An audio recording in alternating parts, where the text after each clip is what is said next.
پاکستان میں ایران کے سفیر رضا امیری مقدم کا کہنا ہے کہ ایران نے پاکستان کے ذریعے نیا مذاکراتی منصوبہ امریکہ تک پہنچا دیا ہے اور مذاکرات میں پیش رفت کا دار و مدار امریکی رویے پر منحصر ہے۔ ایرانی نیوز ایجنسی کو انٹرویو دیتے ہوئے پاکستان میں ایرانی سفیر رضا امیری مقدم کا کہنا تھا کہ مذاکرات میں پیش رفت امریکی رویے کی تبدیلی سے مشروط ہے۔ ایران اپنے موقف اور مطالبات میں شفاف ہے، اگر امریکہ سنجیدہ ہے تو اسے اپنا رویہ بدلنا ہوگا۔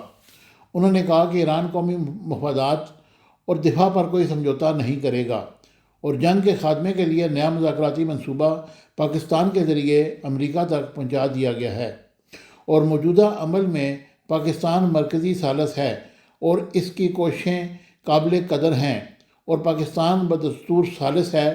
اس میں کسی قسم کی کوئی تبدیلی کا فیصلہ نہیں ہوا اور پاکستان ہی آخر تک ثالثی کا کردار ادا کرے گا کیونکہ ہمیں پاکستان پر بہت زیادہ اعتماد اور بھروسہ ہے۔ ایرانی سفیر نے کہا کہ عالمی برادری ایران کا واضح اور منطقی موقف دیکھ رہی ہے۔ امریکہ کا رویہ غیر مستحکم ہے۔ ایران سفارتکاری کے راستے پر قائم ہے مگر پیش رفت کا دار و مدار امریکہ پر ہے۔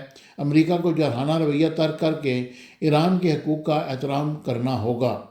رضا امیری مقدم کا کہنا ہے کہ پاکستان اور ایران کے درمیان سیاسی، اقتصادی اور تجارتی روابط میں اضافہ جاری ہے اور پاکستان خطے میں تجارتی راستوں کے تنوع اور ایران کے ساتھ تعاون کا خواہاں ہے۔ میر جاوا، تفتان اور گبدر لبنان بارڈر کراسنگ پاکستان اور ایران کے لیے اہم ہیں۔